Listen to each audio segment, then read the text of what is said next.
அன்பு வணக்கம். காரியாபட்டியில் பொங்கல் பானைகள் எப்படி அடுக்கி வச்சுருக்காங்க பாருங்கள். பொங்கல் கொண்டாட்டம். மக்கள் அப்படியே காரியாபட்டி நகரில் எங்கே பார்த்தாலும் மக்கள் பாருங்கள். எல்லா கடையிலையும் பொங்கல் பானைகளை பாருங்கள்.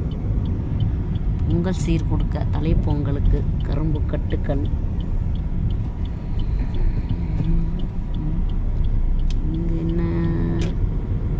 காய்கறி எல்லாம் களை கட்டுது வியாபாரம். கரும்புகளை பாருங்கள், நல்லா இருக்குல்ல. தித்திக்கிற பொங்கல் அழகாக இருக்கு. காரியாபட்டியில் பாருங்கள் கரும்பை. தான் பிறந்த பொண்ணுக்கு தலைப்பொங்கலுக்கு எல்லாம் வாங்கிட்டு போய் கொடுக்குறதுல அவ்வளோ ஆனந்தம். காரியாபட்டி பேருந்து நிலையம். நம்ம கடை அங்கே அருகில் இருக்குது. இந்த பஸ் வந்து மறைச்சிருச்சு.